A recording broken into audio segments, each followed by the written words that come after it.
Evolve in silence. 21 days of self-discipline. This might sound strange, but the biggest lie you've been told about life change is that it needs to be visible, quick, and celebrated. In practice, the more noise you make, the less you change. Real transformation happens far from the applause, in the silence of choices that no one sees, and almost no one is willing to support. That's why so many people start out motivated, and so few end up different. Have you ever noticed how most people constantly announce goals, plans, and intentions, but remain stuck in the same habits? It's not a lack of knowledge, it's a lack of self-discipline. And here's a counterintuitive truth. It's not motivation that generates discipline, it's discipline that creates motivation. Napoleon Hill already said that self-mastery is the foundation of all other achievements. Without it, talent is lost, dreams wither, and potential turns into frustration. Now imagine the opposite. Imagine spending 21 days doing invisible, repetitive, silent work, without depending on willpower, without needing to prove anything to anyone. Imagine waking up knowing you honor your word, not because it's easy, but because you decided to be that kind of person. What begins as a simple challenge transforms into something much bigger, a change of identity. And when identity changes, destiny follows, even if no one notices at first. The unseen evolution begins with the pact you make with yourself. There's a type of evolution that doesn't make a sound, and perhaps no one has ever clearly told you this. It doesn't appear on your feed, it doesn't receive applause, and it doesn't generate immediate approval. It happens when you decide to do the right thing even when no one is watching, when there's no audience, no external validation. It's in this silent space that you truly begin to change who you are. It's not about seeming disciplined, it's about becoming someone you can trust in yourself. And let me tell you, something important. Self-discipline doesn't come from willpower. It comes from an internal agreement. A silent pact you make every day when you wake up and renew yourself, even without the will to. Napoleon Hill observed that people who achieve great results don't depend on motivation, they depend on decision. You don't wait to feel like it, you act first, and the feeling comes later. That's how identity begins to be shaped. The mistake most people make is announcing goals before building a structure. When you talk too much, you waste energy trying to prove something. When you act in silence, you accumulate power. Evolving in silence isn't about hiding, it's about strengthening yourself. It's about protecting the process while it's still fragile. And this process begins in a simple, almost banal way, with the first choice you make as soon as you wake up, when no one else is awake to see you. The first battle of the day. When you conquer yourself before the world wakes up. Every single day, without exception, you enter a battle before you even set foot on the floor. It happens the moment the alarm clock rings. It's not a fight against sleep. It's a fight against the old version of yourself, the one that always chose comfort disguised as rest. When you get up at the first ring, you're not just waking up earlier. You're sending a clear message to your mind. I'm in charge. It may seem like an exaggeration, but it's not. The way you start your day sets the tone for everything that comes after. When you negotiate with the alarm clock, you train your mind to negotiate with commitments. When you get up, even without wanting to, you build inner authority. Napoleon Hill said that self-discipline begins the moment you choose what is right instead of what is comfortable. And that has never been more literal than at this moment. And what you do right after you get up matters just as much as getting up. It doesn't have to be something grand. It just needs to be intentional. 3 deep breaths, a page of reading that uplifts your mind, a phrase affirming who you are becoming. Small rituals take deep root. And it's precisely when you start repeating this for a few days that the mind reacts, tries to resist, bargain, sabotage. And that's when the journey enters a more delicate phase, one that almost no one is prepared to go through. When the mind tries to pull you back, the invisible resistance to progress. After a few days, something curious begins to happen. You're even doing what you agreed with yourself, but an inner voice starts to appear with very convincing arguments. It says that today you can relax, that you've done enough, that resting is also wisdom. And this is where many people get confused, because this voice doesn't sound like laziness. It sounds like logic. But in reality, it's just the old mind trying to survive. Understand this. Every time you decide to change, a part of you is at risk of extinction. The version that lived on, autopilot, that negotiated promises, that waited for the perfect moment, begins to lose ground. Then it reacts. It tries to return you to the familiar, the predictable, the comfortable. Napoleon Hill already warned that the greatest enemy of growth is not failure, but old habits disguised as common sense. And if you're not careful, you might confuse surrender with emotional intelligence. That's why, these days, the most important thing isn't doing more. It's do not back down. Maintaining the basics is already a huge victory. It's precisely at this point that discipline ceases to be effort and begins to become character.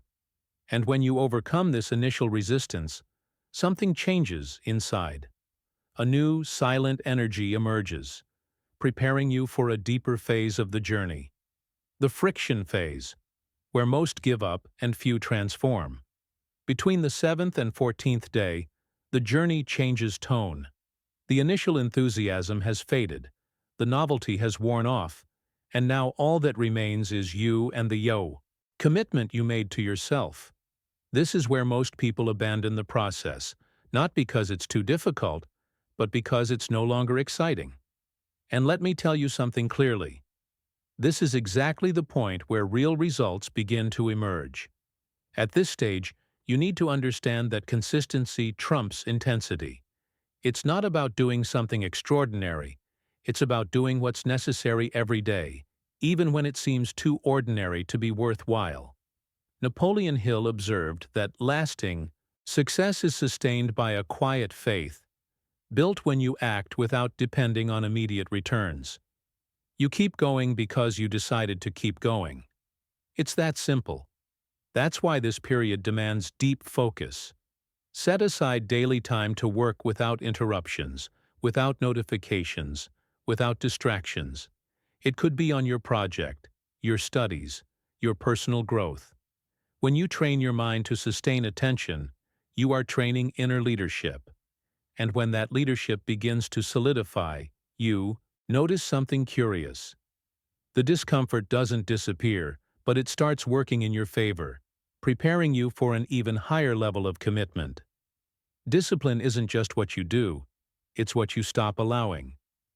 At this point in your journey, you begin to realize something subtle yet powerful. It's not just about completing tasks, it's about protecting your mind. Self-discipline is also about learning to say no to what drains you, distracts you, and fragments you. Excessive social media use, empty conversations, toxic content. All of this seems harmless in isolation, but together, it steals your clarity and energy. And without clarity, no progress can be sustained. When you start cutting out distractions, something curious happens. Silence appears. And many people run from it because in silence you find yourself. But it is precisely there that strength is born. Napoleon Hill said that the mind needs focus to create, and focus only exists when you consciously choose where to place your attention. Every stimulus you avoid is a vote in favor of the strongest version of yourself. Creating schedules without cell phones, without notifications, without external noise is a personal empowerment exercise. It could be an hour in the morning, another at night. It's not punishment, it's protection. Gradually, your mind begins to slow down, your ideas become more organized, and your decisions more firm. And when this level of presence settles in, you realize you're ready for something even deeper. Not just acting differently, but to begin to see oneself as someone different.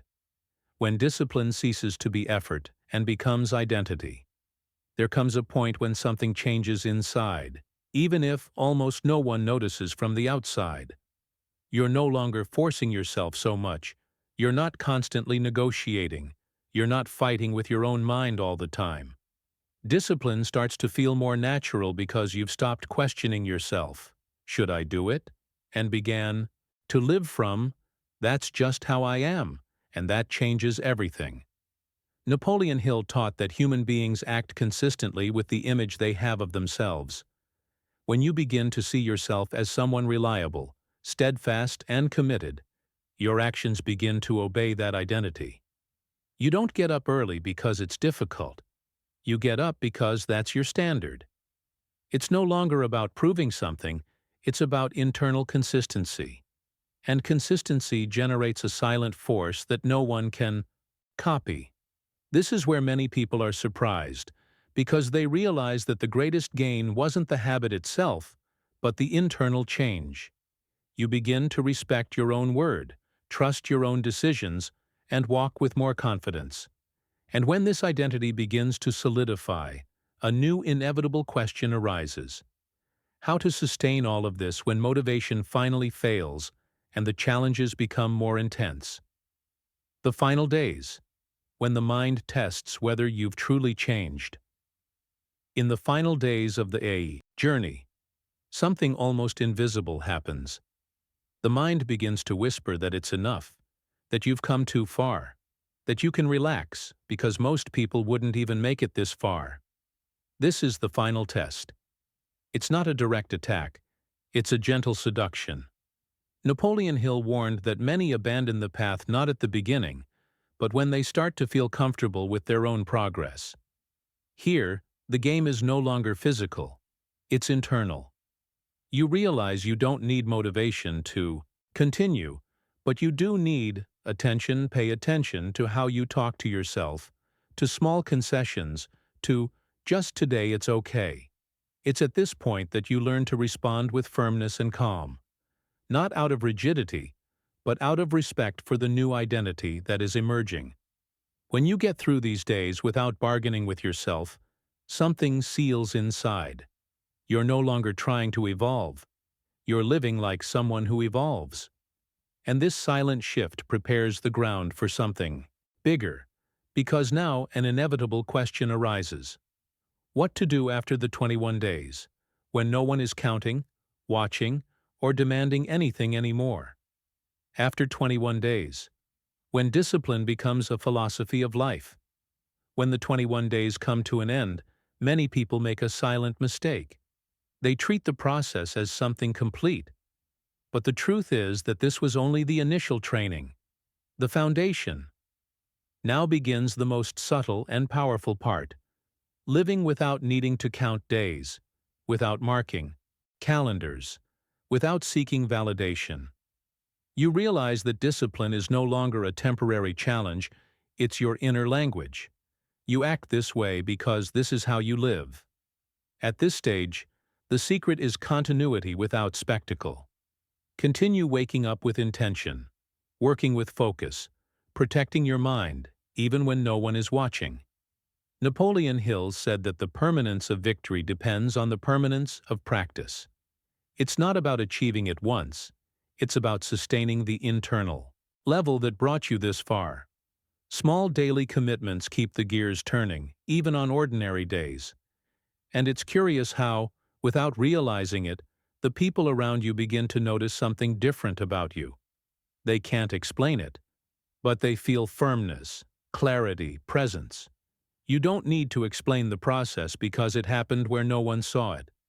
And when this new posture begins to bear external fruit, a natural calling arises to share, to provoke, to invite others to awaken. And that's exactly where this journey takes on an even greater meaning. The silent decision that separates those who change from those who merely try. Now let me ask you something honestly. How many times have you understood exactly what you needed to do, but didn't do it? How many times have you started strong and stopped when no one was watching. The difference between the life you have today and the life you say you want isn't about having more information. It's about your willingness to provide the basics every day, even without immediate reward. Everything you've heard here won't work if you just keep understanding it. Knowledge without application becomes a burden.